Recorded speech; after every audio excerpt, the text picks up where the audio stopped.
Let's get this shit started. This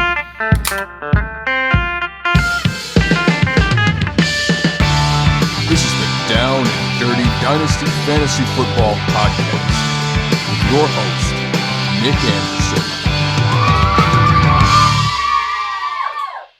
What is up, Dynasty Degenerates? This is your host, Nick Anderson, with the Down and Dirty Dynasty Fantasy Football Podcast, or as y'all know it, the Triple DFFP. And guys, I know it has been a while since I put out a podcast. If you all follow my stuff, you know that I started writing for the nerds, that I've been trying to find my sea legs doing that, but we're back in the saddle. We're going to be putting more episodes out, and the first of which is going to be a new segment that we've got called the Trade Cage, and we have John Bauer on with us today. You can find him at the Bauer Club. What's up, John? Thank you very much for coming on with us, man. Yeah, Nick, thanks for having me. I'm going to apologize now. My son is still awake, so if you hear some screaming in the background, I'm going to try to go on mute, but I'm going to apologize in advance. We typically record our show at 9 o'clock Eastern time, so a little early here, but yeah, we'll make it work. Not a problem for me, man. If anybody who listens to my show knows that my dogs are absolutely psychotic, and so they're always barking upstairs if a leaf flies by. So we are all good on that, man.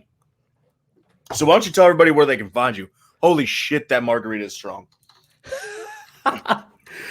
No tequila for me tonight, only water. That's right. Yeah, you can find me on Twitter at the Bauer Club. I'm the host of Dynasty Theory on the Ross Tucker Football Podcast Network, and you can find us on Twitter and Instagram at Dynasty Theory FF. We have the YouTube channel. I also write for Fantasy Pros. I'm pumping out 2 or 3 articles a month, but yeah, just really heavily involved in the Twitter fantasy community and the Dynasty community, obviously, as well. Hell yeah, man. And I love all of this stuff. You guys' show is great, obviously, but all the stuff that you pump out on Twitter, your engagement with the people is something that I really admire and something that I think is crucial to being able to, build a fan base and make yourself approachable and, accessible. Absolutely. I make it a point, at least in positive interactions, to engage with anybody that's commenting on my stuff. They're tagging me in stuff, but then, and if anybody that follows me, they saw it over the weekend. Once I get a few drinks in me, man, I should put the Twitter machine down though. Cause then I'm like, you get a little more brash and brazen. I'm That's like, right. Maybe I shouldn't have said that, but for the most part, it's okay. Exactly. Yeah. You know what? I think drunk tweets are sometimes the best tweets. In vino veritas, right? Who did you guys just have on the show? You just had a big name on the show, didn't you? Yeah, we had Stefania Bell on last week, and then we have no guests later tonight, but then next week on Sunday, we're going back to back. We have Liz Loza and then Ian Hartitz on Monday.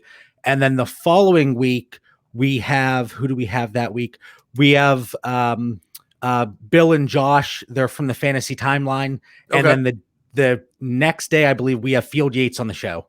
So we're Murderer's Row right there. I tell everybody, one, I shamelessly plug any opportunity I get, but then also just ask. Right. I'm constantly tweeting at people. Hell, I'm cold emailing people. Basically, that's how I got Field on the show. I was like, all right, well, this might be your email address. Let's see if it goes through. And he responds. So let's go.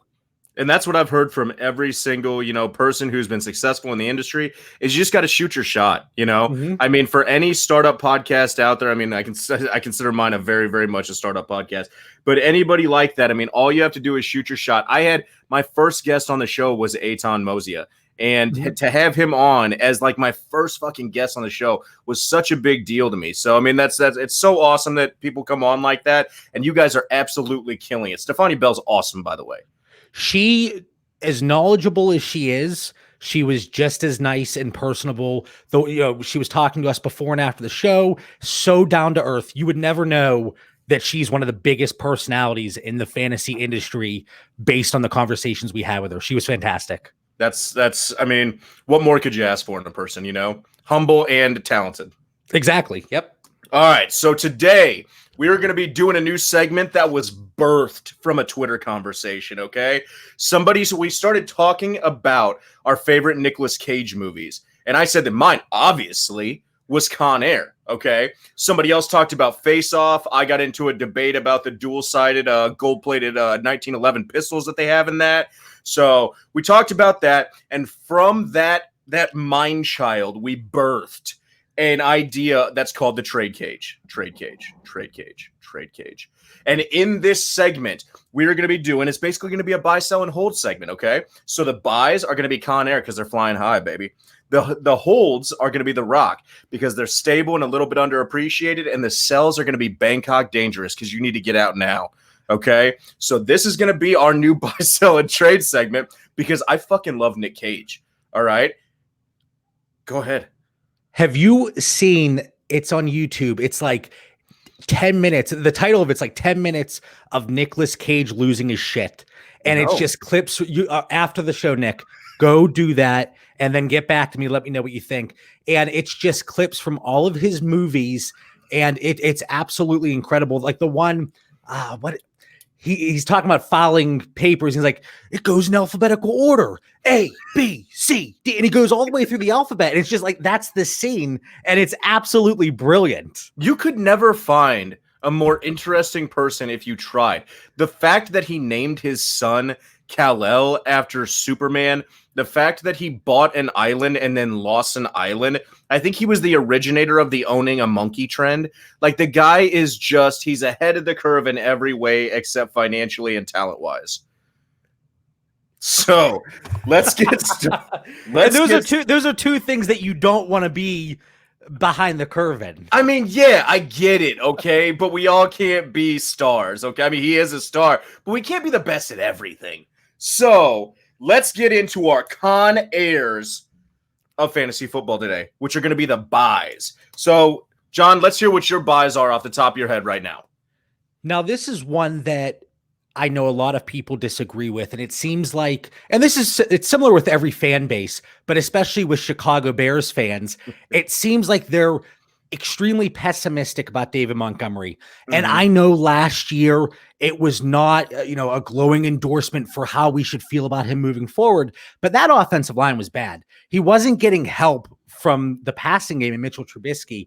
Is Nick Foles incredible? No, he's not a world beater by any means, but he has that relationship with Bill Lazor, and then he also has the relationship with their quarterbacks coach. The name is slipping my mind right now, but he came from Jacksonville as well. So I think there was a hand maybe in him bringing him in. And I know we're going to get like 5 minutes into this, and I'm going to remember this quarterback coach's name. That's typically how it happens. Right. But there's not much behind David Montgomery. There's Tariq Cohen. And I know, I'm sure you saw the tweet earlier on Sleeper.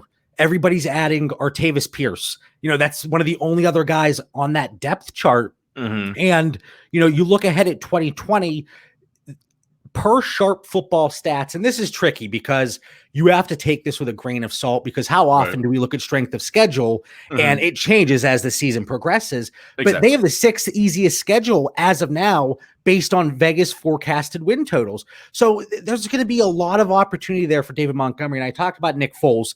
Nick Foles likes to utilize the running backs in the passing game. Mm-hmm. He's done it everywhere in his career. And I don't see that changing. So yes, Tariq Cohen is still there. He's still going to be utilized in the passing game. But David Montgomery, man, I think he has shown that he can be effective in the passing game. Mm-hmm. He actually had a higher success rate on passing plays than Tariq Cohen did last year. It was 43 to 39%. So I do think there's opportunity for David Montgomery to grow. A lot of people, they want to look at that 3.7 yards per carry, which, I mean, Nick, I think you could get out there and beat that. But, I do think there is going to be improvement. And the one thing that I look at, and I want my running backs, is volume. Exactly. There's no way he doesn't get the volume. And now let's say, you look at all these running backs that are on that age cliff, getting up there. And let's say, and it better not be true because I'll lose my mind, but let's say there's no 2020 season. Right. The Bears aren't going to go get a running back in next year's draft. So you still have at least that 1 year guarantee that David Montgomery is going to be the lead back, barring some injury or, something crazy happening. But I know it's Dynasty. We always talk about the short-term outcomes and value changes, obviously having huge implications on long-term Dynasty values. So I do think while we're looking more long-term with running backs, we can't really look beyond 2 or 3 years. So David Montgomery at his current price and his expected volume and possibly take that next step in the passing game and that offense growing, I'm all in on David Montgomery throughout this entire offseason. And I completely agree with you on that. I mean, one of the things that I feel like is being undersold about him is you were talking about the passing game. Last year, David Montgomery, by Pro Football Focus's stats, was the second best pass blocker in the league. And as a rookie, that's a huge statistic for me. And not only does that build confidence in the player, but it builds confidence from the coaching staff and from the quarterback. And it also keeps him out on the field for more passing plays, affording him more options in the receiving game. I mean, where Tariq Cohen saw 107 targets last year, I think that that's going to dissipate a little bit and transfer over to David Montgomery the more that he shows that he can be an asset in the passing game. Now, you talked about that 3.7 yards per carry, and I'm not saying that it's great. Actually, I had somebody show me that without one game in there that was a gimme game against the Minnesota Vikings, it actually dropped down to 3.53 or something like that. But you know what? I just think that with his experience that he's gaining in the NFL, getting used to the pace of play, all of those things, with the new O-line coach coming in and redistributing players into their given positions where they weren't always there last year, and then with Nick Foles making a more efficient offense and David Montgomery getting involved in the passing game a little bit more, I mean, I really think that this could be, a get-right season for David Montgomery, and it could pay dividends in the next 2 years for a fantasy football player. And when we look at running backs, we look at, and the quarterback coach is John DeFilippo. That, of course, but yeah. So when he was in Jacksonville, and then I think there might have been a small way that he, helped bring Nick Foles. Maybe he was chirping in somebody's ear. But when I look at running backs, especially in these startups that we're doing throughout the entire offseason, I'm looking one at their price to acquire them. But I'm also looking at, do I think they could gain value? And David Montgomery, he fits that bill. People are looking at him, and he's being valued in a way that these 27 and 28-year-old running backs are. He's about 23 years old, entering his second year. We don't have to worry about a holdout in 2020, 2021. Rookie contract goes through 2022.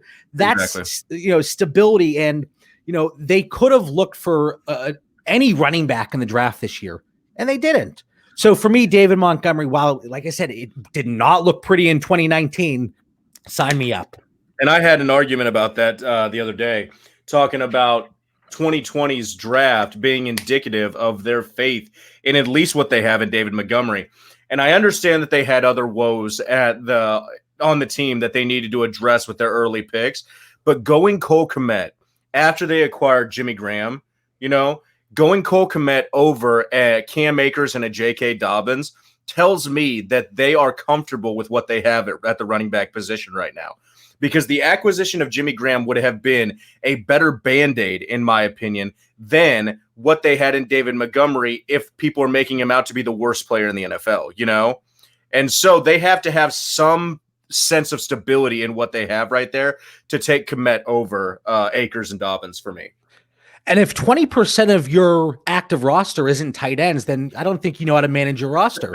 You need at least 10 good tight ends on your roster. Come on. Exactly. All right. So I think that we have beat that dead horse. Our consensus opinion is that David Montgomery is a buy. So then I always like to give some actionable advice on this. What would you buy him for? So this is tricky for me because obviously, everybody's always talking about, which we're doing tonight, buy, sell, hold. For me personally right now, just until we know what's going on, and I'll get to the overall value for David Montgomery, but I've kind of put my trade talks on hold for the time being. Okay. And in terms of dynasty leagues, I'm in right around 60 leagues. So I have my fair share. Yeah, that's usually people's response. But I've kind of put my trade talks on hold just until we know what's going on. But in, let's say, a 14-team league, I do a lot of super flex leagues, a lot of 14, 12, 16. So 14, I would be okay. The way I build my teams, they're all juggernauts, Nick. I go in there and I'm shocked if I don't make the finals. No, I joke, but I would be okay moving what I would think could be a late first for David Montgomery, maybe even adding a little bit extra on top, and depending on what the rest of my roster looks like, because while next year's draft class is still going to be strong, I think at least looking at running backs, it's going to be pretty top heavy. Right. I think people, they want to talk about the depth, but I don't know if it's going to be there the way people are hoping. So for me, if I'm a contender and I would be comfortable moving what I would think would be a late 2021 and a little extra on top, like I said. Right. Yeah. And so the way that I put it is I actually wrote an article for the Dynasty Nerds on David Montgomery. If you guys want to go check it out, it's an ongoing series that I've got. It's called Value-Based Players, Teams A through Z. I'm going alphabetically through the entire NFL, talking about their most lowest price with highest ceiling players on their teams. David Montgomery was my choice for the Chicago Bears. I know, I'm sorry, Anthony Miller Truthers. But so in that, I said that I would feel comfortable giving him up for 2 mid-2021 seconds. Or a low end 2021 first is right around where I was at on that. And the way I look at it too, again, and for better or worse, I'm constantly looking to acquire assets that I believe are going to appreciate in value. And then if the time comes, I can ship them off for more. And that's essentially what everybody's doing. Exactly. It's not like some mind-blowing philosophy. Whoa, you want assets that are going to gain value. But David Montgomery, when we look at that 2021 first or those 2 2021 seconds, like you said, that's going to take at least a year to see some value. And I do think David Montgomery right now, we put together, Mitch Sorensen, my one co-host over at Dynasty Theory, we put together our 2020 projections, and it's my pinned tweet on Twitter. So if you're listening to this, go check it out. But we have David Montgomery in our preliminary rankings as running back 18. And when you look at that running back 12 to 24 range, there really isn't that much separation. So a touchdown here, a touchdown there, a few extra yards or catches, it could really swing David Montgomery one way or the other. Again, I love that volume. That's what I want. So everybody, again, they look at that shit show that was 2019. No. Let's look ahead here. I do think that we have to look at, the brighter horizons for this kid. But we'll move on from him and we'll move on to your second buy. Let's hear who it is. Now, this one, I mean, obviously, we just spent, I think, 3 hours on David Montgomery. But no, this is an easy one for me. So it's Tyler Boyd. And this really blows my mind, whether it's best ball leagues, redraft, Scott Fishbowl, dynasty startups. This kid is coming off 2 1,000-yard seasons with pretty questionable quarterback play. No disrespect to Andy Dalton. And then the offensive line, it wasn't good. Last year, we saw they were having a hard time getting the running game going. And for me, Joe Burrow's there. Zach Taylor, his second year as the coach. They're one of the teams that they look to run 11 personnel as much as anybody in the league. So for me, you have AJ Green, but I think I might have. Did I see something that he didn't sign his tender yet? I haven't seen anything on it yet, so I'm not 100% sure about if he has or if he hasn't. Yeah, so let's say he is there, which I think that's the expectation. You have Boyd, as the number 2 receiver in the slot. I think he's going to get a lot of targets. I think Joe Burrow, Tyler Boyd, he could kind of be his safety valve and kind of be like Justin Jefferson was for Joe Burrow and LSU. So, which I think is a perfect comparison between the two. He was one of my comps when he was coming out. Yeah, and this value, it just doesn't make sense to me. So if you're looking in startups, I do this all the time, especially this offseason, and this is a debate that I've had with many people because obviously running backs, they're more volatile. But if I'm not able to trade back, which I love to do in my startups, and I go running back or quarterback heavy because it's a super flex league, Tyler Boyd is one of those perfect wide receivers that I'm getting in the 6th or even 7th round in these super flex startups. So again, it's strictly value-based for me. But Tyler Boyd, in what should be a better offense, you have Jonah Williams coming back. He was injured preseason last year. And this offense, it should be faster paced. We should see extended drives. Joe Burrow, I'm hoping he kind of catches on pretty quickly here. But Tyler Boyd, just the disrespect. We always talk about Jarvis Landry too, the disrespect. But for Tyler Boyd, we see him as a mid wide receiver 2 range. But again, once you get to that wide receiver 12 and on, it gets pretty flat. So, Tyler Boyd, I think it's a slam dunk. And one last thing, and I don't have the exact number, but I think he ranked around 70th out of all wide receivers last year in terms of catchable pass attempts and targets. Okay. You have to think that goes up. So Yeah. even though the target share might drop, which is a lot of people's issue with him, because last year AJ Green wasn't there, he was competing with Auden Tate, John Ross, and the hodgepodge that was the rest of the wide receiver core. But yeah, I think even with reduced target share, which we're expecting here in 2020, the amount of catchable targets and the quality of targets is going to be much improved. So that's one of the many reasons I'm buying. Exactly. And so to add on to that, AJ Green has not signed his tender yet. As of 1 day ago, he has not signed it. So I thought I saw that, but I wasn't sure if I was just making something up. Well, who knows what he's going to, I mean, honestly, he is an enigma wrapped inside of a riddle, inside of a whatever, but so you have to assume that he's going to be back on the field in 2020. It's in some form or fashion. But the thing that I don't like is that everybody talks about the presence of a strong number one as being a hindrance to a number two. And I don't always believe in that. If you have a great number two on the field, I feel like the life of the beta wolf can be a wildly prosperous one.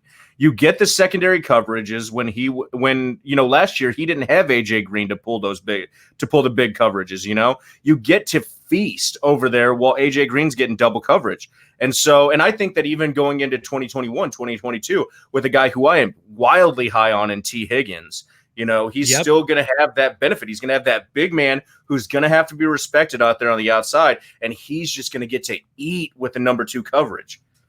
And that's what we saw here in Pittsburgh. I live in Pittsburgh, so obviously I follow the Steelers, and that was the knock on Juju. Well, we don't think he can be a true number one. And obviously 2019 didn't play out the way people would have liked. Obviously, when your quarterback's name is Duck, I don't know how well you're going to really do, but Juju had a down year. But you talk about being that strong beta. He was able to do that with Antonio Brown. And there are many wide receivers that people look at and they say, well, we don't know if he can really be a one.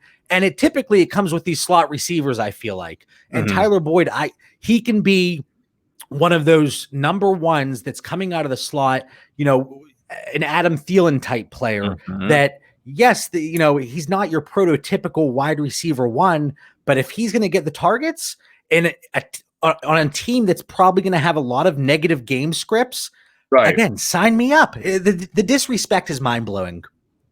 Well, so I'm looking right here. I mean, a perfect example of somebody that's been producing, and it's not going to show me, motherfucker. But I mean, how many slot snaps do you think that Robert Woods has ran? Cooper Kupp handled most of the slot snaps, didn't he? Hold on.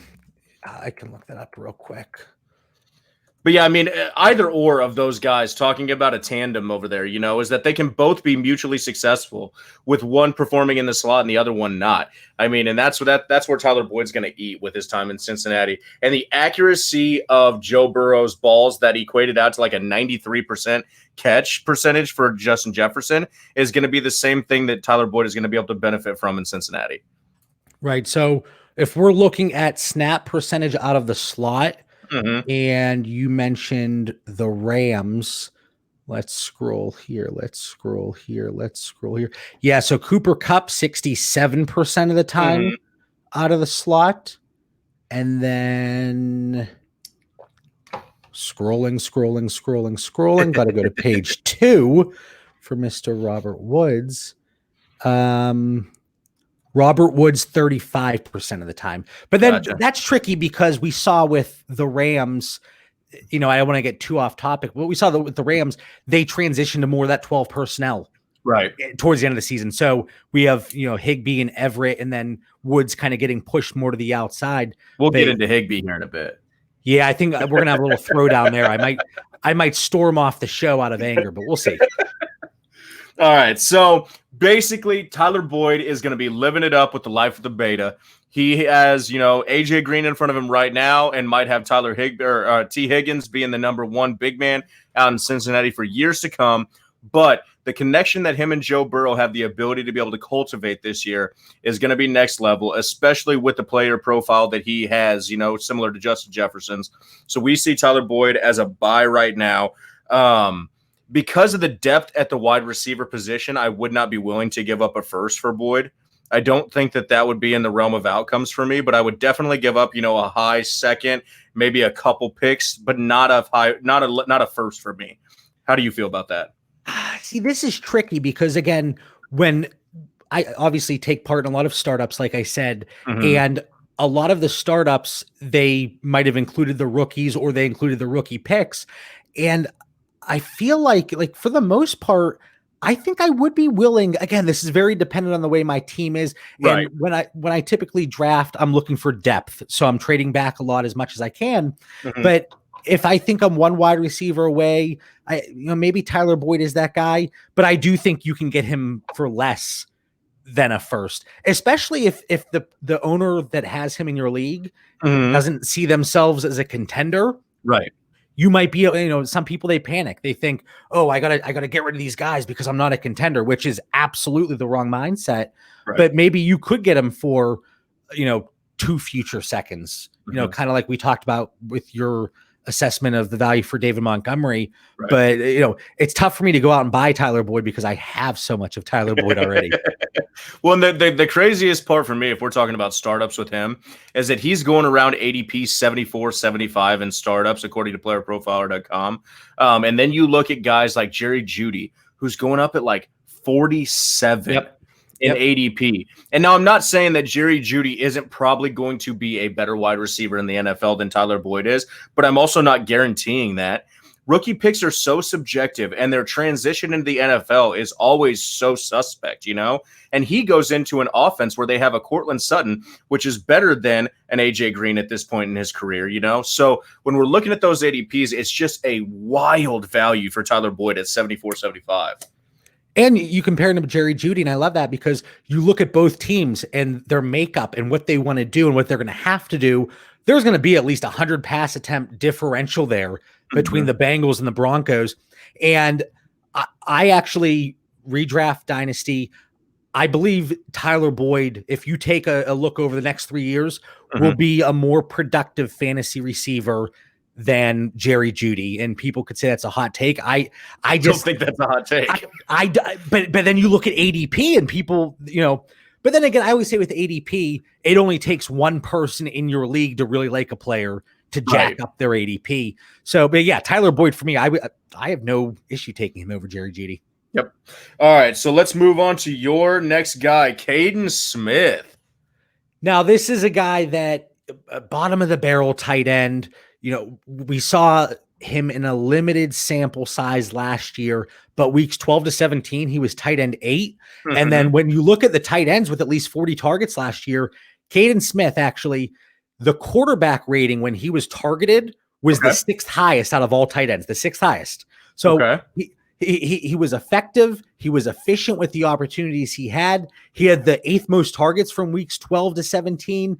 And there's not much standalone value here for me. I talked about it, my 2020 projections. He's actually one of the last tight ends that we had statted out and, coming in late 30s right now. But if Evan Ingram goes down, and I know we'll all be shocked if Evan Ingram misses any time because Evan Ingram never misses time. But if he does, Jason Garrett loves to utilize those tight ends. So even if Evan Ingram is there, I think KADEN Smith, do I feel comfortable starting him in a one tight end, no premium league? No. But if you're in a really deep 14 or 16 team league that's tight end premium and you have bye weeks, you have, let's say something happens with coronavirus and people start missing games. I think KADEN Smith, he's a tricky player right now that you can get for a very reasonable price in startups. Now, if somebody like me has him in an existing dynasty league, I'm not going to sell him for pennies. So don't even try. But in a startup, he is free 99. The clearance tag is on him. And, like I said, Jason Garrett, he loves to utilize the tight ends. So I think we're going to see a big season out of Evan Ingram. But if he misses time, KADEN Smith is a really sneaky player, over 5 targets per game when Ingram was out last year. Yep. And that's not something to scoff at when you're getting them in one of the last rounds of your dynasty league. So tight end premium, sign me up for KADEN Smith. One tight end, no premium. Probably not, but tight end premium, yes, please. And you know what? You've got me interested because I am in my first ever tight end premium league this year. I have never been in one before. And so I might need to go see if KADEN Smith is on the waiver wire there. I love the tight end premium leagues. I know a lot of people have issues with them because they say it doesn't really make the position more valuable, especially if it's 1.5 PPR. But I think it gives you the opportunity for tight ends that you typically wouldn't flex to actually put them in a flex spot, especially if it's a deeper league. And most dynasty leagues nowadays, they are deeper. But Kaden Smith in a tight end premium league, he's definitely at somebody, again, probably not much standalone value, but we saw enough last year for me to be very interested. Well, my whole thing is I love those waiver wire players in dynasty leagues that you can just go scoop up. You don't have to trade anybody for it. You don't have to fight for it in startup drafts, anything like that. So I wrote an article on Reggie Bonifon the other day. I mean, Reggie Bonifon is going undrafted. He's right around the same ADP as Kaden Smith, right around 330, you know? And so if you decide that you want him, just go and snag him off the fucking waiver wire. All right. So Kaden Smith, a solid backup for an often injury-prone Evan Ingram, who had a productive season in 2019 and could see something if Ingram goes back down. Go and snag him, guys. We're not going to talk about trade value on him because there's really not much trade value. Just go get him. Then we're going to go into my buys. We're going to do a little bit of heavy hitter stuff on mine because I want to make sure that I focus on yours. We'll just go quick through mine. But my guy, like we talked about the Beta Wolves earlier, is going to be Christian Kirk out of the Arizona Cardinals. Love Christian Kirk. Again, for our projections, you know, I know Hopkins is going to go into this team and be that alpha, but we can't expect that 30+% target share that we saw from him in Houston. So I do believe that Christian Kirk, what they want to do, they want to spread the ball out, but he's going to make himself available. And I do think he's going to command around a 20% target share. He was around 17% last year, but he missed a few games. So if you kind of take that out, I think it would have been like 22 or 23%. But I think Hopkins there, he's obviously going to take some focus off of Christian Kirk. The only issue I have with Christian Kirk, I think he has a limited touchdown upside. And it's kind of similar, you know, a player like DJ Moore almost. So he's going to need those targets, but I think he's going to get those targets. So again, just like Tyler Boyd, at Christian Kirk's current price, absolute steal. And I think Kirk is going even lower than Boyd is. I think Kirk is down. He is at like ADP 95, isn't he? Yeah. Something around there. Yeah. I mean, it is a 93.75, which is just a straight up disrespect for the guy. And especially in a 2020 year, like we talked about, and I've been talking about this a lot because with the change in the climate around the United States, dynasty and, you know, redraft rankings have to adjust as well. And COVID is a very real thing. And the lack of off-season training is going to mean a better rapport between Kyler Murray and Christian Kirk than a rapport between DeAndre Hopkins and Kyler Murray. It's just an inevitability. That's exactly it. Yep. And so, I mean, it's going to be a more prolonged transition for DeAndre Hopkins to take, you know, that top tier role out there. And I think it's really going to benefit Christian Kirk in the short term and in the long term. And like I said, the benefit of those secondary coverages that he wasn't getting last year is going to be huge for him down the road. And here's the thing with Arizona too, before we move on, when you look at them, they move at a really fast pace, but they weren't getting a lot of extended drives last year. So if you look at the total amount of plays they had, you would think it would be significantly higher than what it actually was. So yes, they move at a fast pace. They weren't able to move the chains as much as they would have liked last year. But this year, I do think they're going to be able to. We saw Kenyon Drake, who I love here in 2020, really show up there at the end of the season, obviously, when he came over from Miami. But then just like you said, Nick, I think the rapport that Christian Kirk is going to have with Kyler Murray and that familiarity, it's going to take some time. I don't care how good you are. It's going to take some time for DeAndre Hopkins to kind of get up to speed here with this craziness that is the 2020 offseason. Side note, though, when the fuck are the Cardinals going to get a tight end, man?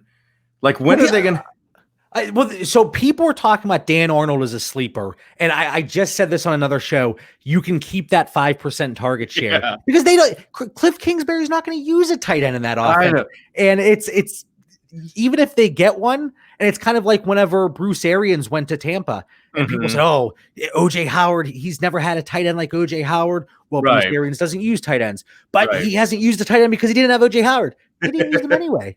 Well, that's why I'm hoping that they get somebody like an Njoku.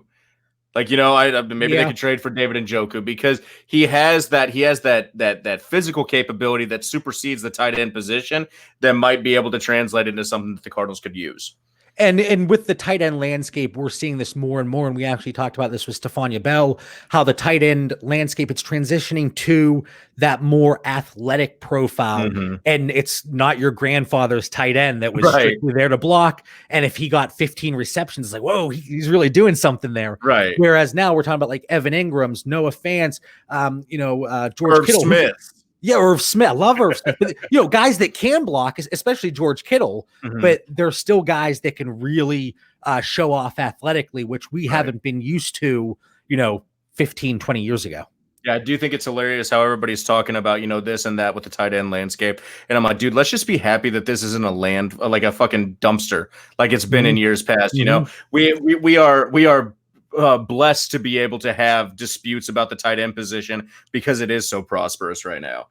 But let's go on. We got a little bit off topic there. Let's go on to my next buy. My next Con Air, baby, is Bryan Edwards out of the Las Vegas Raiders. And I hate to say it. I hate to encourage anyone to buy a sleazy Raider, but I have to, okay? Because I love Bryan Edwards. I love his price point. I love his physical capabilities. I love the way that he fits into that offense, a la the role of Darren Waller last year, which he's totally going to steal. And so, I'm just a huge fan of what Bryan Edwards brings to the table. And if you didn't see those offseason videos of him catching balls last year, it kind of reminds you a little bit of Michael Thomas. So Bryan Edwards, I have a few shares, and at his price in rookie drafts, again, why not? Right. But I just think, I don't know. There's just so many moving pieces there in Vegas right now. They brought in the additional weapons, and last year, obviously Waller, and Jacobs, they had their role solidified, and there wasn't much else there. Tyrell Williams was injured, and Hunter Renfrow, obviously, he really came out of nowhere. But Bryan Edwards, I think he's intriguing, but I think Vegas is going to be one of those situations where we're not really going to know week to week who we can count on. And I think we could see big things out of Bryan Edwards. I just wonder what his ceiling is going to be like on a weekly basis, and what his floor, more importantly, is going to be. That's my worry. And that makes a lot of sense about a lot of teams in the conference, I mean, you look at what they did in the draft, you look at the Broncos, you look at the Raiders, the way that they added all of this weaponry around them, and you don't know how it's going to fall. I mean, it's so subjective as to how 2020 is going to look with these players. And I was being a little bit over exaggerate with the Michael Thomas thing.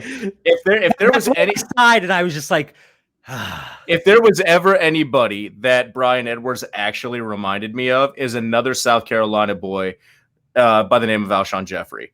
I think that he is he can get up, he can make the jump balls, make the contested catches, but he provides little after the catch. And that's the part that concerns me about him. But it's such a dynamic there because you've got Henry Ruggs, who provides so much after the catch. He can play down low. Then you've got Bryan Edwards, who can hit the jump balls. And you've got Darren Waller out there, Josh Jacobs out of the backfield, and whatever the fuck Lynn Bowden's going to be. So, right. I mean, like you said, you have no idea what that offense is going to look like. But at the price that we're getting Bryan Edwards for in rookie drafts right now, I am more than willing to take the gamble on him maybe coming out on top on this.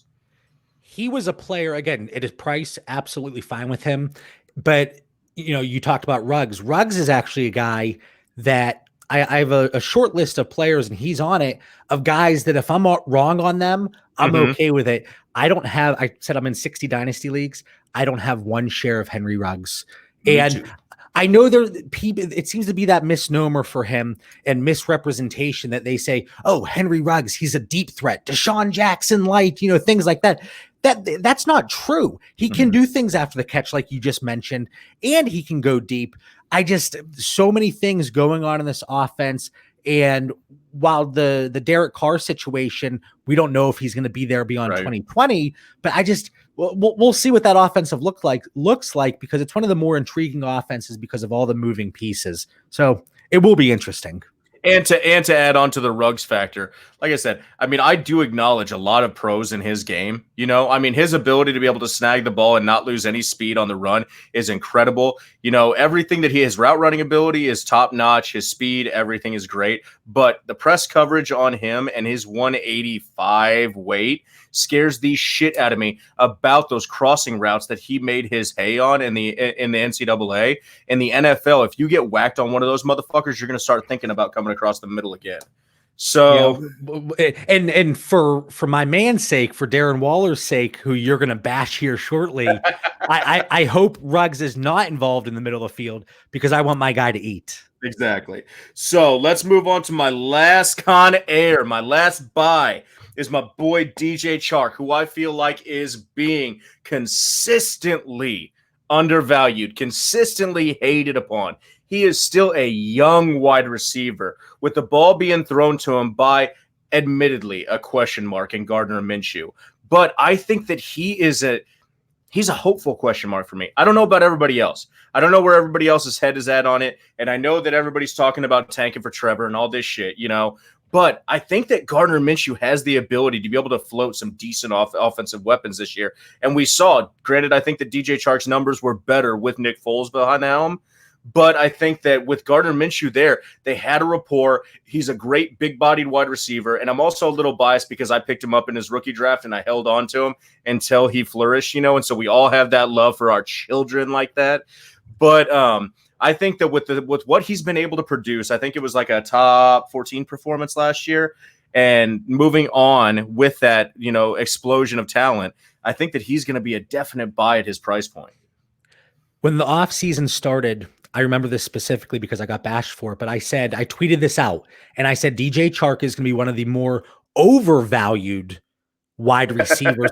but when you do startups early in the offseason, and I did startups literally, no joke, we had startups running over Christmas. Oh, really? Holy cow. You're in week 16. We're like, let's get some startups going. And, we all give into this a little bit, even though we know we shouldn't, but recency bias. And right. DJ Chark coming off that fantastic season, which was even better prior to getting banged up a little bit there. So I think he was like wide receiver 7 or 8, before he got injured. But I thought, okay, DJ Chark, he's going to be overvalued. But just like you said, for some reason, his value definitely has come back down as this offseason progressed. And there's a few reasons for that. One, we start to look at the rookies, and right. DJ Chark, he kind of loses that allure, and he's not one of these new toys coming in. But in terms of not playing style, not build or anything like that, but just in terms of 2020 expected production from me, I have DJ Chark right around that Tyler Boyd area. And again, these guys, one extra touchdown, that clump of wide receivers, you could jump up 6, 7, 8 spots. So DJ Chark, he's somebody that I don't love, but I have grown to like him more as this offseason has progressed, strictly because his price has come back down a little bit more than where it was to begin the offseason. Nick, come back. Well, I'm going to shoot him a text while I don't know if I'm live here or not. Talking about DJ Chark, and then he gets bumped off his own show. Well, he lost power. And he's going to be back in 5 minutes. Nick, I'm going to run with this here. And if you can cut all this out, which I'm sure you will, but just in case you want to keep it in, who do we have here? We have Christian Kirk, Brian Edwards, DJ Chark as buys. And then we had my guys, Kaden Smith, Tyler Boyd, and David Montgomery. And I did not list this person as a sell for me, but I'm going to get right into it. And again, Nick, you want to edit it out, but you prompted me with coming up with 3 players that I have as a sell. And there's one guy that I did not list that I actually believe is a sell, but it's very price dependent. But for me, Mike Gesicki, an athletic monster. One of my recent pieces on Fantasy Pros was about him, but he's a player that, while he really shined during 2019 when Preston Williams went down, you look at the splits and it's not exactly great and it's not very promising. But now you bring in Chan Gailey as the offensive coordinator. And I know a lot of people love Mike Gesicki and they say, listen, one, he's only entering his 3rd year. Give the kid some time. But I think his perceived value and production here in 2020, we haven't really, I don't think he's going to perform and meet that expectation there. Nick, I've been running here. Fuck yes. So So whenever you when you edit this, I kind of went into the cells, but I didn't have him on the list, but I went into Mike Gesicki, and I just said that he was a little concerning. And you talk about Chan Gailey coming in, he hasn't really utilized his tight ends. Is he going to be in the slot? Is he not? Athletic monster, but now you're back, so let's rock and roll now. Oh yeah, man. All right. Wait, dude, what a consummate professional right there. The show must go on. Yeah, I don't know what the hell happened. My power just went out. Everything shut down, but we had a quick turnaround. That was like 3 minutes, and we're back at it. So we went over Mike Gesicki. I've had a few of those, though. And then Mitch and Dan over at Dynasty Theory, they're like, well, JB's not here. We're going to keep going. And there was one night I got disconnected from my internet. It had to be 8 times during one show. Holy shit, at least. Yeah, but we made it work. But yeah, I was just going through Mike Gesicki, how he's a sell for me, despite the athletic profile, despite what we saw last year whenever Preston Williams went down. But I have some concerns there moving forward. And especially if Mike Gesicki is not going to run out of the slot primarily with Chan Gailey, the way he utilizes his tight ends, there's a little concern there for me. And I think people are going to be disappointed. But yeah, just kind of filling some dead air there. Well, and I definitely feel like with Gesicki, the presence of a full roster is going to be one of the biggest detriments to him that we see for any player out there. He really benefited from having a depleted wide receiver core around him. And so once we see, 2020, we see Preston Williams back healthy, then 2021, that they're going to add some more offensive weapons because the Dolphins aren't one of those sit and hold offenses. They're on the rise, and they're trying to be able to get 2 of the players that he needs to be able to succeed. And I think that Gesicki is going to be maybe, a casualty of that increase of talent. And if you look at 2019, how few rushing attempts they actually had because they weren't effective and they had negative game scripts. They had to throw the ball. And now you add 2 competent running backs when healthy, Jordan Howard and Matt Breida. Mm-hmm. I do think that cuts into obviously the total passing attempts to go around. And like you said, that's going to be something that's going to be detrimental probably to Mike Gesicki because I think Parker and Williams in that offense, they're going to demand a pretty lofty target share. Right, exactly. All right, so we will move on to our – make sure that I'm writing this down right here. Our cells, and your next cell is – let's hear it, man. I had to double-check this because I wasn't sure if I wrote it down right. Now, this is – it's peculiar because on one hand – I gave you the thumbs up and the glowing endorsement when you said Christian Kirk is a buy. Right. Because I absolutely believe that. And they added DeAndre Hopkins and they have Kenyon Drake. And I even said they're going to have longer sustained drives. But for me, a sell, and it's Kyler Murray. And I actually believe he's still a top 10 quarterback here in 2020. Okay. But in startups, in super flex startups or 2 quarterback, mm-hmm. that hype is unreal. He has gone as early as quarterback 3, and I have the receipts, and it feels very similar to what we saw in Cleveland last year. Okay. Baker Mayfield, they get that big weapon in Odell Beckham. Everybody's loving that offense. You have Jarvis Landry, Nick Chubb. They bring in Kareem Hunt, after the suspension, and everybody's saying this offense is just going to take off. Now, I am a little more optimistic about the pace of play and what Arizona can do. But for me, Kyler Murray, he's not typically, I think they're going to look to, shorter throws, less air yards. And I think that they're going to move the ball on the field, but it's not going to be like an air raid style offense. So for me, Kyler Murray, and I say it's not going to be an air raid style, which that's the name of their offense.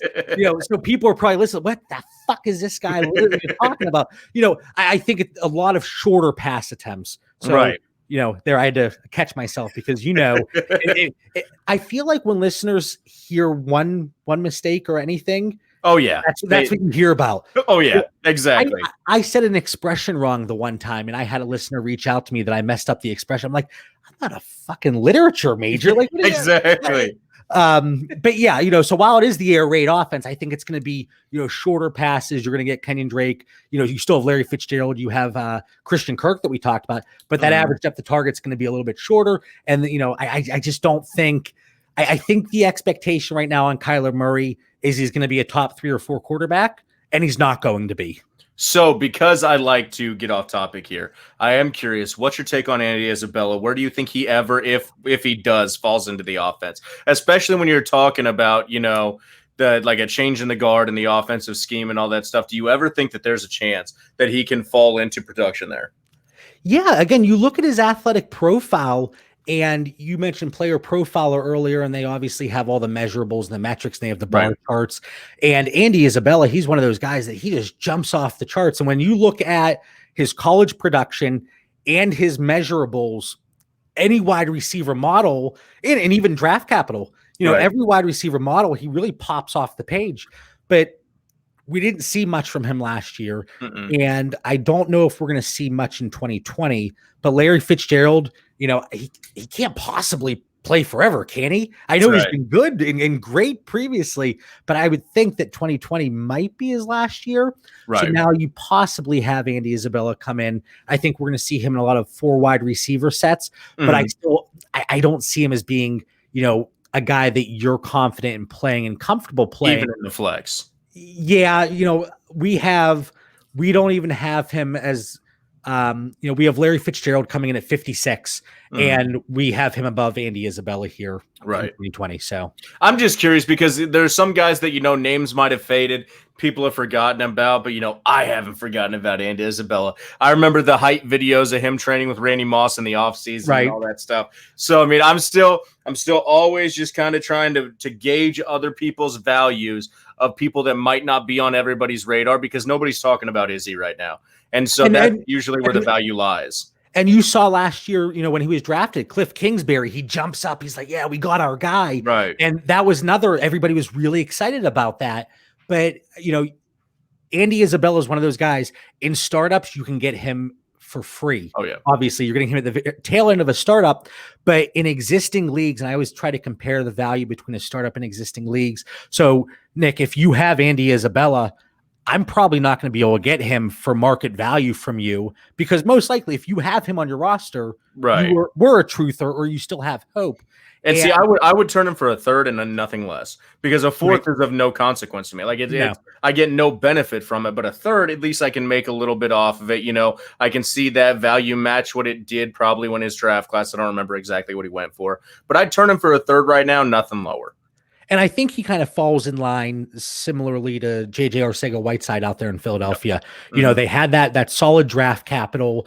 People, especially with Arcega-Whiteside, he was stepping into a prime opportunity. We thought he was going to see a decent target share, and it couldn't have been anything further from that.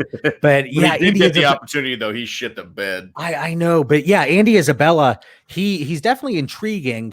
I would temper expectations for 2020, but he's one of those guys, like you said, you're not going to just move him for a fourth. Just hang on to him. We might see something in 2021, and we're not saying we want an injury, but if Larry Fitzgerald would miss time here in 2020, he's only 75 years old, so maybe the arthritis kicks in.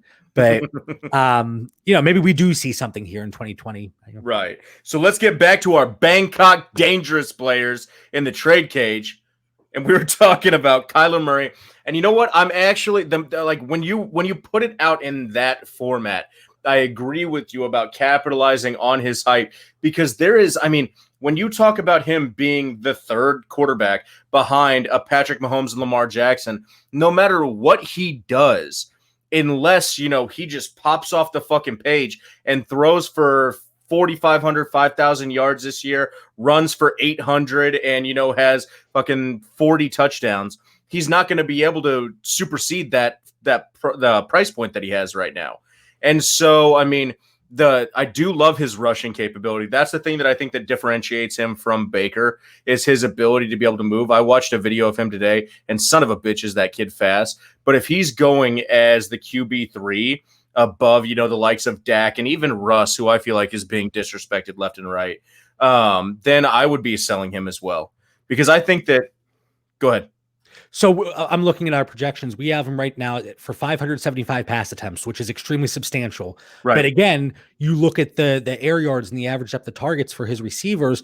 We still don't have him surpassing 4,000 yards. Right. And the rushing upside is there, but we also didn't really see him get in the end zone with those rushing attempts, where you look at a player like Josh Allen, who he's getting the rushing yards and the attempts, and he's getting those goal line opportunities.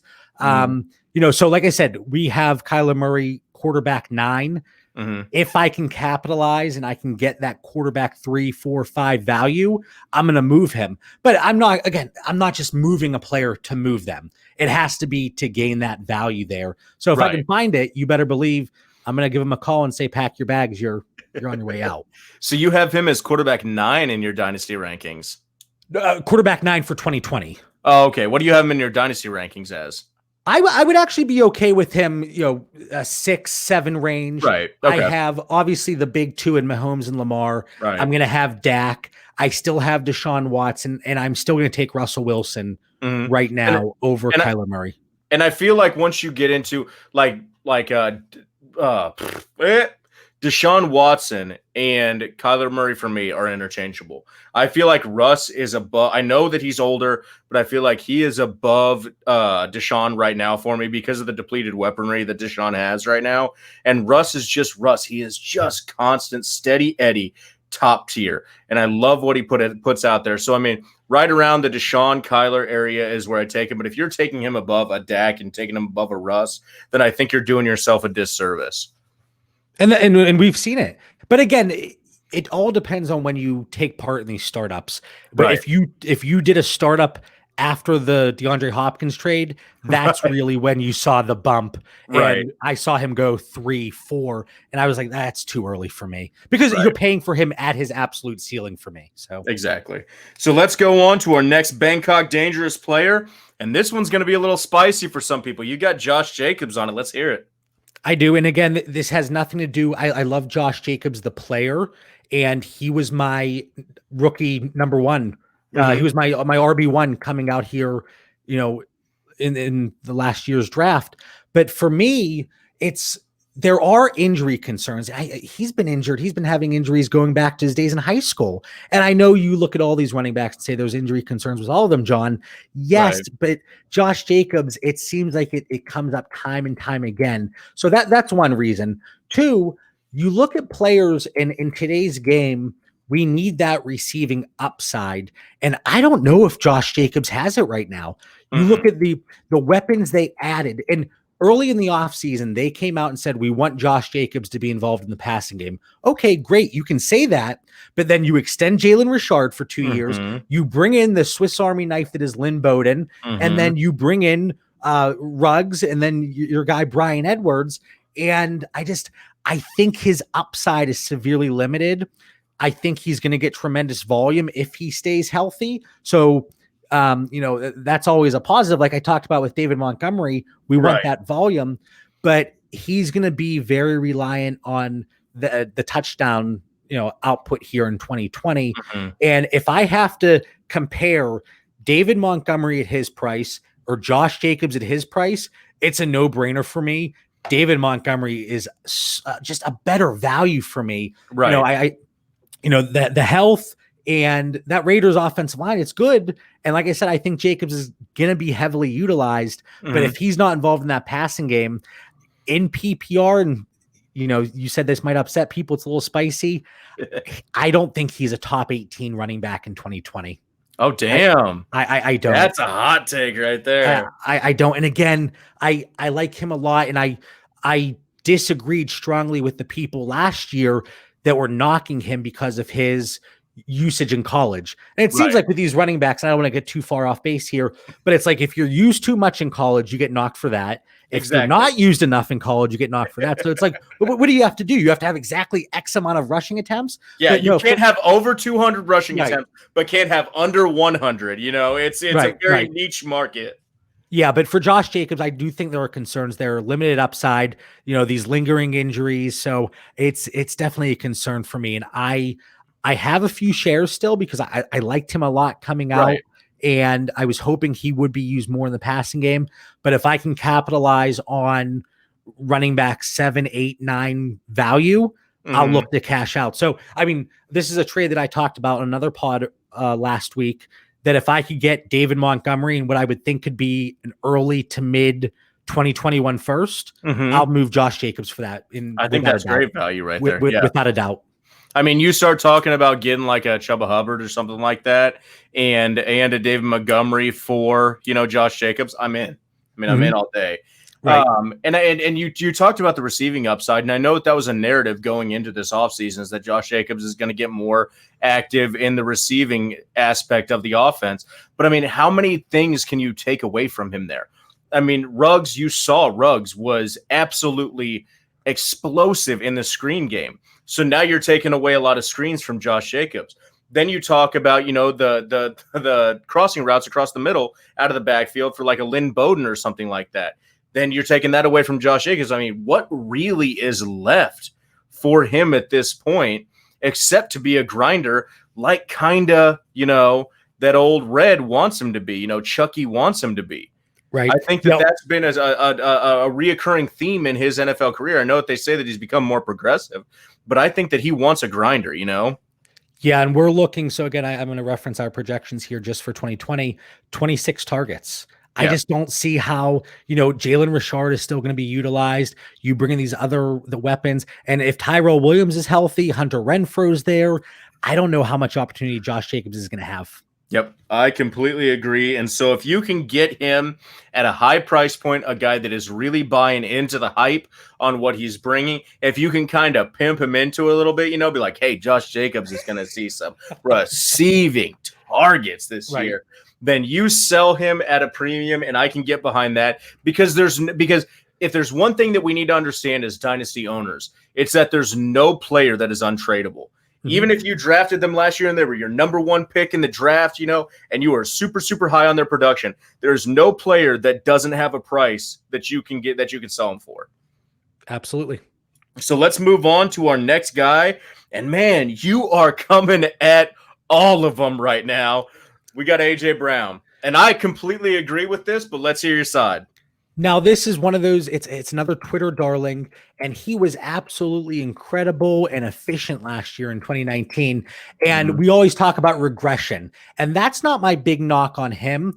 It's my big knock on that entire offense. When you look at the way they were in the red zone, Ryan Tannehill actually outproduced based on averages and expected value, only second to Lamar Jackson. And, based on regression models, that offense is going to come back down to earth a little bit here in 2019. AJ Brown was phenomenal after the catch. That is not, it's not a statistic that carries over year after year. You look at other stats, yards per route run. That's a little stickier year to year than something like yards after catch. And you talk about yards per route run, AJ Brown was the top rookie and had one of the best seasons in like the last decade in terms of that. But I just think volume is going to be the main issue. If I could cash out on AJ Brown for the right price, I'm looking to move him. I just think I don't think the volume's going to be there. And, I can't see it. I think people think he has this like top 6, 7, 8 upside. No, that's the thing that I was arguing the other day is that I love AJ Brown's talent. I mean, he looked like a man among boys out there throwing people around, yards after catch and all that stuff. But when you look at his touchdowns per receptions last year, every 6.5 receptions, he was scoring a touchdown. That is a completely unattainable pace. I mean, nobody can do that year after year. And so, I mean, you can make the argument that, he's going to get, X amount more targets this year so it can space that out while maintaining the touchdown percentage. But it's like, man, there are a lot of dominoes that have to fall in the right place for all of this stuff to manifest itself. And I'm just not certain if Ryan Tannehill and the Tennessee run-first offense is going to be the offense to do that. No, and again, we're talking about players that we discussed already and at their current price. We actually have 22 Tyler Boyd, 23 AJ Brown, 24 Christian Kirk. So we have AJ Brown wedged between those two guys, and they're going significantly later in redraft and dynasty leagues. Right.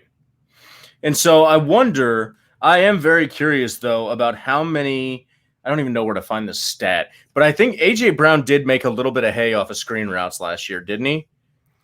Yeah, well, I mean, with yards after catch like that, I would think it would be – And so, I mean, when looking at that, I am actually a pretty big buy right now on a guy like Darrington Evans. I think they drafted him for a certain purpose, and I think that somebody like that could really start to eat into the screen route percentages of the wide receivers that we saw out there because, I like Darrington Evans. I mean, I'm a fan of the guy. I think that he has talent. I think that he has burst. And so, I mean, you start putting in additional weapons into what was last year an entirely depleted offensive scheme. You had Derrick Henry, you had an inefficient Corey Davis, you had Jonnu Smith, which I think he's actually going to have a great 2020, but I mean, last year, and so A.J. Brown was the show with the passing game. And I think that is going to start to make a change in 2020. And so you can't rely on the numbers that he put up last year. No. And I hate to knock the regression aspect of it because everybody was saying, well, Patrick Mahomes is going to regress, and he did slightly. Lamar Jackson is going to regress, but Pat was also out 3 to 4 right, games, right, but on like a per game basis, right? But, it's just I can't see this Tennessee offense sustaining that level of efficiency that they did in 2019. I can't see it, man. I mean, unless Adam Gase was the absolute fucking grim reaper of offensive players, then I can't see Ryan Tannehill becoming a top 10 quarterback in the NFL, Right. I don't see it. Now, I could be eating my fucking words a year from now because we have seen everybody produce since Gase has left, but I just don't think that Tannehill's there, and with him not there means that A.J. Brown is not there. You can't have a quarterback not producing the way and then a receiver producing in the way that you want. For me, the concern, it's the efficiency, but the volume. And it's kind of my knock on the very athletically gifted Cortland Sutton. Is the volume going to be there for him to really be that guy that people want him to be? I think they both could be really good wide receiver twos, but I just don't think they're going to hit that point, especially for the short-term outcome here of 2020 that people and the truthers really want them to reach. And that both their ADPs are 50 and 40, right? Right in the 50s and 40s, which is just fucking nuts for me. Right. All right. So we went down to A.J. Brown as another Bangkok dangerous player. I think that maybe we should be getting out on him right now if you can get him at the right price. All of these things are dependent on selling somebody at the right price. And I need to make that absolutely clear because we just talked about 3 high-end offensive weapons there. So we're not advocating to go and sell them for pennies on the dollar. But if you can get them at their height price, which if any of you are on Dynasty Fantasy Football Twitter, you know that A.J. Brown is the fucking darling of fantasy Twitter right now. If you can get him at the price of like a wide receiver 10, 11, 12, something like that, then you should capitalize on that right now. So we'll go down into my sells, my Bangkok dangerous players. And the first one, me and John are going to have some battles about this shit right now. My first one is Tyler Higbee. Okay. And I understand that people are going to hit at me and they're going to say, Higbee's the one that got the contract. He's the one that got paid. The money is the thing that makes the difference in an offense. But I'm telling you, Higbee got paid before he had a breakout. Higbee got paid because of his blocking ability. Higbee got paid for all of those reasons. And I feel like the explosion was the lack of Gerald Everett, the lack of other offensive weapons around him, and that pop-off is going to die down when Everett comes back, and even in 2021 when my boy Bryson Hopkins steps up. I like Bryson Hopkins a lot, and there were a few tight ends going into the draft. This is based on college production and combine results that stood out for me, even though it was a weaker class, based on recent years. But Bryson Hopkins, he's somebody that in a lot of tight end premium leagues, I scooped him up in the 5th round of rookie drafts. Right. And is he going to do anything in 2020? No. Most likely not. Most rookie tight ends aren't. 2021? Maybe he still won't, but I think he's somebody, the profile and his college production, he's somebody that kind of stood out to me. So I agree with that. But for Tyler Higbee, I think that offense, they're going to have to go through the air. And I'm not on board with Cam Akers, Henderson, Malcolm Brown. I think those 3, they're going to kind of eat into each other's share a little bit here. So, I think we're going to see more 12 personnel and like we saw at the end of the season, but I think that defense, it's not good. It's not great. and they're going to have to score points to win games. And Right. I just love Tyler Higbee's upside. And we saw there at the end of the season, yes, Gerald Everett wasn't 100%, but we saw Higbee, Woods, and Cooper Kupp all be very fantasy relevant those last 4, 5, 6 weeks of the season.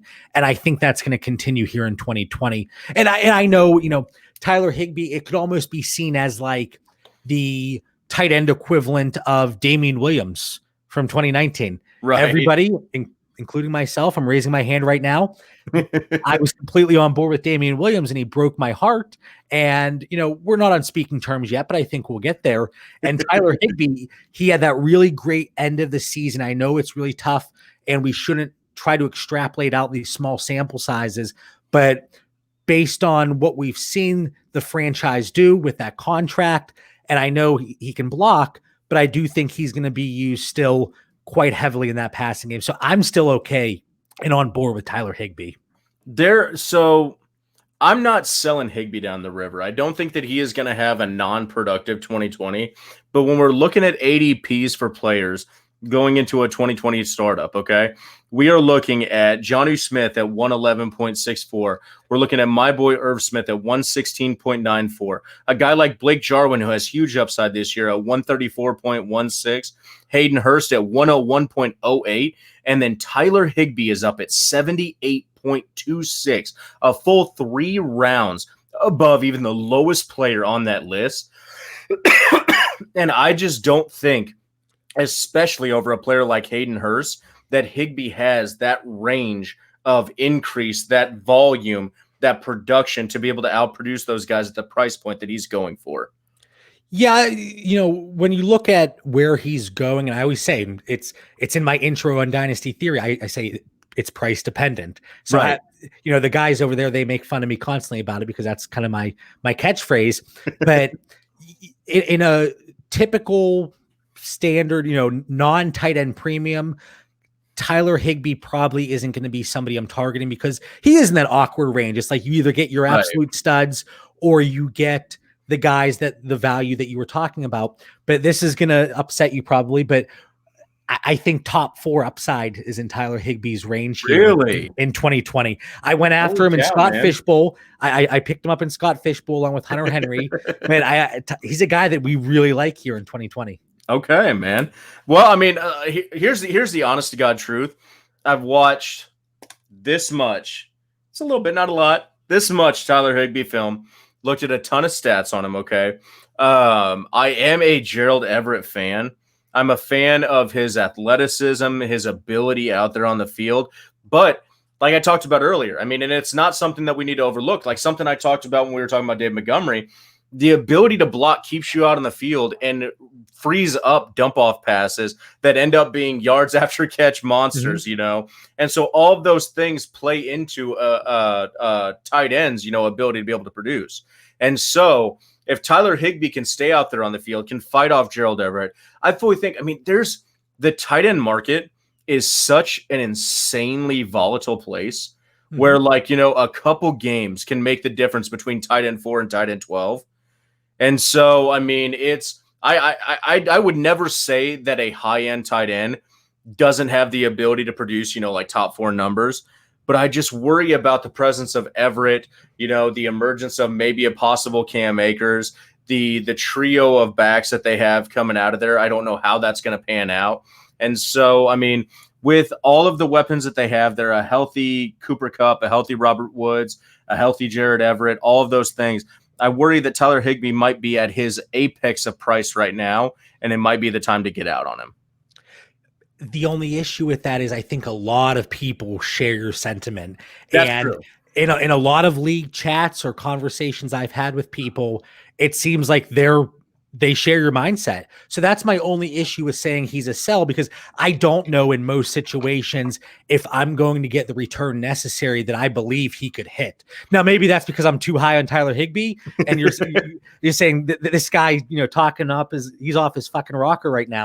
But for me, I still like Higbee a lot. And I do think Gerald Everett's going to be involved here in 2020, but Brandon Cooks is gone. So that's, there are targets that these guys could earn out there. And I think we could see Higbee and Gerald Everett both be top 4 target guys within that team right there. So we could see Woods, Cup, and then, is Van Jefferson, is he going to be relevant in 2020? Probably not. He has the draft capital, but I do like me some Van Jefferson. I do too, especially at his price. I was getting him late 3rd in rookie drafts. That route running ability is next fucking level, dude. Yeah, but I just don't know if we're going to see too much, especially if they go more 12 personnel. But that bodes well for both Higbee and Everett. So just because I like Higbee doesn't mean I'm out on Everett, but I don't think Everett is going to limit Higbee's upside the way I see it. Right. No, and I completely understand that. And like I said, I mean, everything that you just talked about is 1000% correct, because it's not actually about how well or how poorly a player is going to produce in 2020. It's about how well or poorly you can convince your trade partner that they're going to produce. And so if you can get the right price point for a Tyler Higbee, in my opinion, if you can sell him as a top 8 tight end, top 7 dynasty tight end, something like that, then you capitalize on that market right now. If you can't, then you hold on to him. That's kind of where I'm at on the fact of it. Yeah. You can go out to the market and you can try to move a player. The worst that can happen is that you undersell. Right. But for most people, the worst that can happen is there's just no interest, and then you hold in that situation. You tried, it didn't work. You live to fight another day. Right.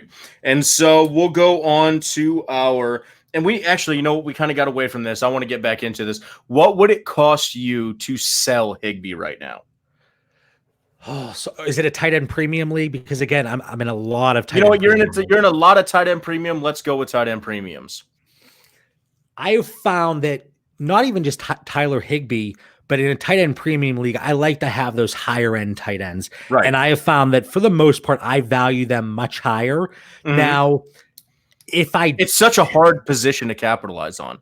It's such a valuable asset to have and such an advantage over your opponents. Now, if I'm in a tight end premium league and you're going to call me crazy, I would not move him. And again, most likely I have a contender that's just, I have a few teams that I would consider rebuilds, but most of them, I'm fairly invested, and I like to put myself in a good situation in the short and long term, but I don't think I would move him for a mid 2021 first. I don't. Okay. In tight end premium. Now, if it's not premium, obviously the price is going to change drastically. But the way I like to build my teams, I like to have those tight ends that I think I can trust week to week. Mm-hmm. And in Dynasty, you can't stream players because all these players are rostered. Right. And I don't want that to be a position that I'm taking a goose egg. So I have found very few times that I've gotten the return necessary to move any of these higher tier tight ends, Tyler Higbee included. But yeah, I wouldn't move him for a mid 2021 first in a tight end premium league. I wouldn't do it. That makes sense to me. I think that for me in a tight end premium, and so, this is difference of opinions here. Take whoever you like more. I can guarantee you that John knows more than I do. But he's saying a mid 21 first for tight end premium. For me, I would take a low 21 first for it. I would probably take, a 10, 11, 12, something like that for a player like Tyler Higbee. If we're talking in non-tight end premium, I would take just about any second for him right now. Probably not a low end second, but mid to high second, I would jump on that opportunity because it's going to be there all day. Every year you see the tight ends, even the highest end tight ends, going mid to late second, even on into the third. And so if you wanted to capitalize on a young tight end in a non-tight end premium league, then you could get that all day for the capital that you could get for Higbee right now. Right. And Higbee, he's 27 years old. He's not exactly young. And while in the grand scheme of the tight end position, that's fine. Obviously, it's taken him some time to break out. But we talked about the volatility of the tight end position. And again, shameless plug, but this is what Stefania Bell mentioned. And she said there was a really good article a few years back that talked about the tight end position, the way these tight ends are built nowadays. And we talked about the more athletic profile, but we see how volatile the position is from top to bottom and how many injuries we see year after year because these guys, they're not the prototypical tight end that we're so used to seeing from years past. So yes, it's a volatile position. And I think if you were looking to sell Higbee, you could probably get something. I actually think if you went out to owners, you could probably get Blake Jarwin in a 2021 second or a Hayden Hurst plus. And if that's the route you want to go, I couldn't blame you for that, because I just talked about doing it with Josh Jacobs and David Montgomery. And people are probably saying, what's this guy on? Yep. So we talked about Tyler Higbee as a possible sell. John is on the opposite side of that. But let's go on to our next Con Air player, and that is James Conner for me out of the Pittsburgh Steelers. Now, I understand that his price might be depleted right now, and so don't sell on him if you're getting pennies on the dollar. But there are teams out there, there are win-now teams out there, and there is a large narrative that is making a resurgence in current days that James Conner is going to be a 2020 darling. They're going to beat the brakes off of him right until the wheels fall off, and they're going to use him in 2020. And you could sell that narrative to a win-now team and be able to capitalize on that value to get you currency moving forward in the draft. If he's healthy in 2020, but again, that's a big if, but if he's healthy in 2020, he has top 12 upside. We've seen it. But just like you said, you're not selling him just to sell him. And, I'm completely on board. If you're looking to move him, no issue with that. Just make sure you're getting something reasonable in return. And the other thing about a guy like James Conner, anytime that we tell you to sell a running back, unless you are selling a Josh Jacobs is a perfect example, or if you're selling like a Christian McCaffrey or a Saquon, there's always a price point for somebody that you can sell. If they're already at their peak value in off season, then you can sell them. But with a James Conner, something that you could do that could be wildly valuable for you is know that somebody wants the Pittsburgh running back. You all have those players, John, you're a Pittsburgh fan yourself. Now, you're an astute enough dynasty player not to go out and get all your homer players, but there are some people that aren't that way. So you wait until week 2 when James Conner has stayed healthy and popped off the page and put up a couple 100-yard games, and then you turn him for the value and watch him get hurt like week 8. I was just going to say James Conner is one of those players that at this point in the offseason, I would say hold, but then he becomes a sell once he pops off a few games. Because, again, James Conner, he's not one of those new shiny toys. There's recency bias. He didn't finish last season. And a lot of people, he's just not on their radar right now. And with the way the landscape at running back is changing, James Conner last year was deal. Does he get extended? We'll see. But, yeah, I think that's the good call there, that wait until we see what's happening, and he's going to be at a higher price point, I think, when we're actually playing games here. And so I will also give you guys this. The reason why I am so overwhelmingly high on James Conner as a sell is because I am so overwhelmingly high on Anthony McFarland as a buy right now, guys. I am huge on his game. A guy that he reminds me of a lot similar in his draft class, but that was drafted a lot higher in rookie drafts, is Keyshawn Vaughn. They have very similar game sets, but Anthony McFarland was plagued by injury his sophomore season at Maryland, so we didn't get to see the best football that this kid's got to offer. He is explosive, a great pass catcher. His cuts are insane. I just think that this guy is the kind of 2020 back that we're looking for, and could be, he's smaller, so he might not be a 3-down back workhorse, but with the inclusion of Benny Snell and a guy like Jalen Samuels on the offense, a complement of Anthony McFarland in between the tackles and outside on the receiving could be absolutely volatile. I keep calling him Snot McFarland because he's Booger's son. If you pay any attention to my Twitter, I think I'm hilarious. I have all these terrible puns, and that's one of the many. I'm going to miss the shit out of Booger McFarland, in case anybody was curious. I know everybody talked crap on him, but tell me how much Twitter gold we got out of this guy, and now it's just going to be stripped from us, I love the awkward comedy. Yeah. But yeah, I am a huge Anthony McFarland fan. If you guys haven't seen my articles on him, look up Measuring McFarland. Or I'm sorry, that's Measuring Me, Cole. Look up Anthony McFarland and my Triple D FFP handle on Twitter. You guys can find the article on there. He's probably going to come up in one of my Dynasty Nerd articles because I'm just a huge fan of this guy. I'm also a huge fan in the fact that he has a coaching lineage that links to this the Steelers' offensive scheme. So, everything that I'm seeing from him points upwards. and I don't think that James Conner is long for the Pittsburgh Steelers. So capitalize on him while you can, or hold on him while you can, and ride him through 2020. Our next player that is going to be a Bangkok Dangerous is Darren Waller. And John, I'm going to let you talk first because I know that this ain't the one for you. No, and I know a lot of people are concerned, and we've seen it in his startup price, in his trade value. There is concern because they brought in all these additional weapons. But Darren Waller, we talk about the contracts, and his contract is interesting because I don't think there's any dead cap after 2020. And It's one of the reasons that I liked Foster Moreau coming out. We talk about athletic profiles and opportunities, and I still think Darren Waller is going to be heavily utilized, but I don't know if you're going to get the return necessary. And I've already, was pounding the table there for Tyler Higbee and my higher tier tight ends. I have a lot of trouble moving them. But even more crazy than Tyler Higbee is that Darren Waller's ADP right now is sitting around 57.01. I mean, he is going above. All the wide receivers that we talked about, the Christian Kirks, the Tyler Boyds, all of those guys, the David Montgomerys, the DJ Charks, all of those guys, I think, maybe not DJ Chark, but it's right there close with that. And seeing Darren Waller go that high, I have said this before, and I'm going to say it again. And granted, if we were in tight end premium, we might be talking a different story here, but I'm talking about regular dynasty.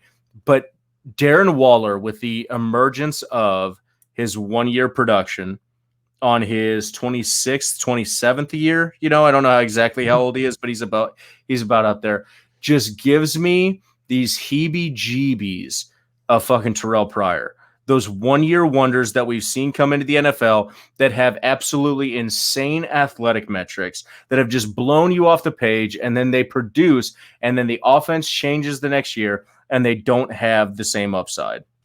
The only thing with that is Darren Waller obviously had the off-the-field issues. Yes, that is true. And he actually worked out at the combine as a wide receiver, I believe. Yes, so, he did. So it's an interesting situation. But yeah, there is that concern at this point, 27 years old, and he finally broke out. But yeah, I mean, it could absolutely be one of those situations. And if it is, maybe I'll be quiet on Twitter for a while because I've been pounding the table for Darren Waller. Well, and so when you talk about him learning the position, that's conversely the same thing that I'm arguing in favor of Mecole Hardman, is that Mecole's still learning the position. You could argue that Darren Waller is just coming into his own on the position. And so, that learning curve, Hayden Hurst is another guy. He stopped playing football his senior year in high school, ended up playing pitcher for 2 years, got a bad case of the yips, and then came back and was still a first-round fucking draft talent. And we're talking about him in the same vein as a Darren Waller right now, except without the breakout year. Right. And so these guys have this upward trajectory of learning this position that is one of the most difficult positions to learn in the NFL. So I could see where Darren Waller would be a value right now, but at an ADP of 57, going around the 6th round above just high end players right there, I'm selling him all day at that price. At that price, yeah. But again, I think in existing leagues, it's been tough to. That's true. Been tough sledding at this point in the offseason just because he's a boring veteran. Yep. The good thing is that Raiders fans are fucking fanatics, right? And if you can find a Raiders fan in your league, you can turn Darren Waller to him for a pretty penny, right? So I'm not going to beat this too much because honestly, a lot of Darren Waller stuff is all conjecture. We're just guessing at this point with him, where there's a lot of, logical leaps that we can make for a lot of these players. Darren Waller is one of those that every sign points towards good for him, except for the clutter in his newfound backfield. I do think that Bryan Edwards is going to take a lot of those contested catches away from him. I think that a lot of the red zone targets are going to go to Bryan Edwards. So, those are things that I think could eat away at Darren Waller's production. But, we're throwing darts at a wall and seeing which sticks right now. So if you have a good feeling about Darren Waller, keep him. But if you can get him for that price tag that he's being drafted for in startups, capitalize on that value all day. And so we'll close it out with our a little bit more boring segment of it. I know we may try to close out on the boring segment, but these are the guys that I don't want you to sell right now. I don't want you – people are going to hit you up about this. They're going to be talking to you about it, wanting to get these guys. And these are the guys that I want you to hold, and these are the rocks. These are the Nick Cage, the Rocks. They're underappreciated. They are, they're stable. They're going to hold it down for you, and they're only going to increase value. You need to be holding on to these guys. And John, why don't you give us your first player on that? I'm just going to throw all three out here just for time purposes. Okay. And I always laugh because whether it's Dynasty Theory or I do a guest spot, it's probably going to be one of the longer shows that you have because I can ramble. And my co-host Mitch just shot me a message and he said, "Where's my link for our show at 9:00?" And then he responded to himself and said, "John's probably doing a 2-hour-long podcast for some Swedish show." And I'm like, "What? Swedish? What?" But no, so these guys, they might not necessarily gain dynasty value, but these are guys that aren't going to be at their peaked perceived value at this point in the offseason, like we've talked about so many times. Right. But Keenan Allen, Julio Jones, and even Dalvin Cook, I have in that group. They're all guys that have question marks. Keenan Allen, obviously, Tyrod Taylor, Justin Herbert. What's going to happen with that offense? Julio Jones, he's old, flat out. They're always interested in Julio Jones until they realize you're not giving him away for a 4th-round pick. Right, and they're like, oh, okay, never mind. And then Dalvin Cook, the contract situation, and just at this point in the offseason, again, we don't really know what's going to happen here for the 2020 season.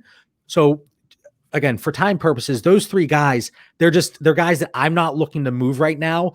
Am I going to maybe look to move them during the season if the price is right? Sure. Right. But I don't think you're going to get decent return right now on any of those three guys. Yeah. And I mean, I think that Julio Jones is the perfect example of a hold right now and wait until the middle of the season.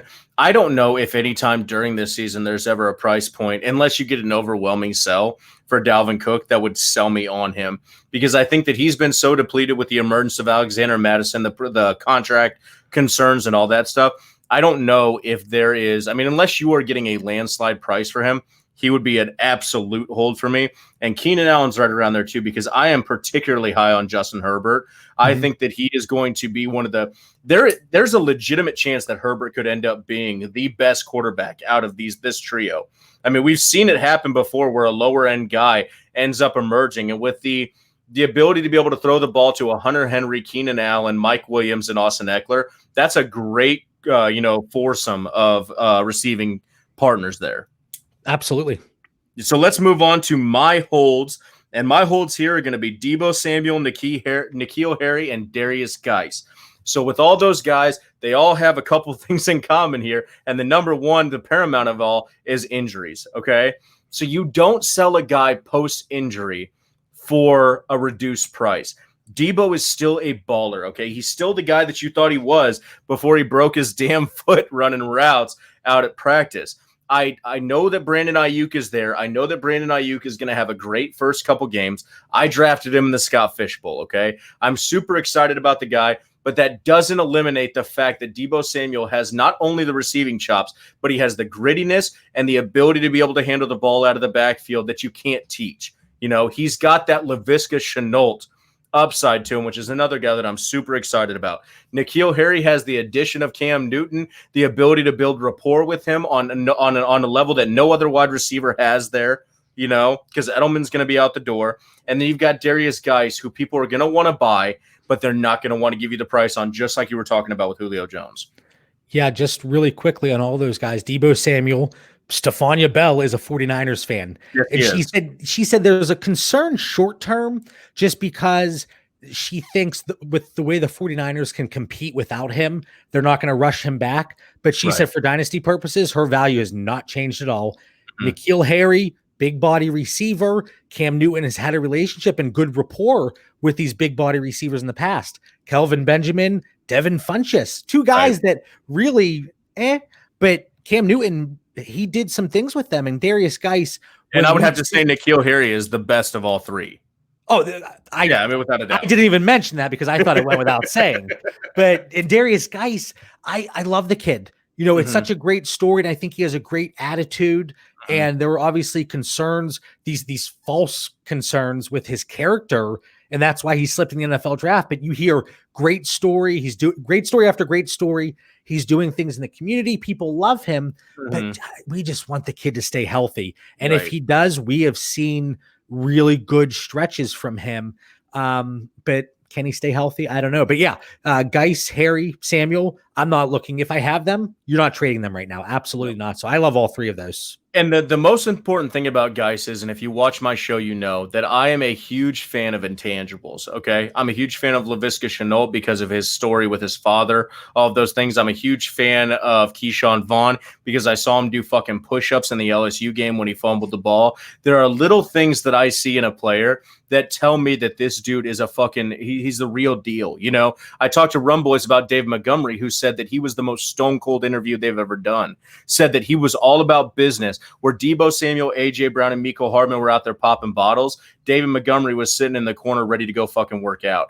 And so Darius Geis gives me those feels. He came up out the mud, you know, he bought his mom a house the minute that he got his contract. He's one of those fucking guys that is just about this and wants to be productive at this. And that's why I think that he's going to succeed, because we've seen him overcome these injuries and come back and come back and come back. So unless it's injuries that takes him out of the game, he's not going to be the thing that takes him out of the game.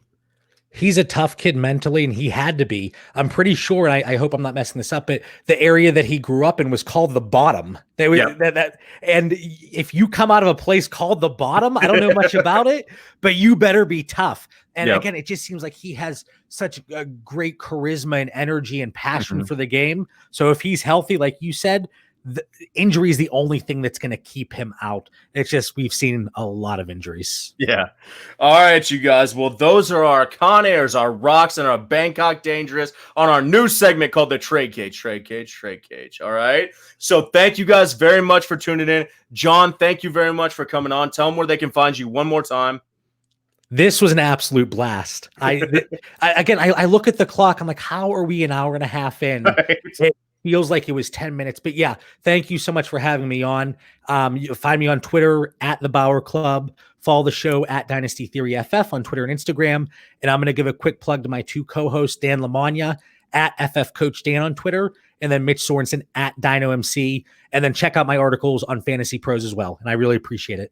Hell yeah, man. And I hope you guys like what we had to say. I hope you liked our buy, sell, and hold. But if you don't, listen to John, but don't listen to me, because fuck it, I'm drunk.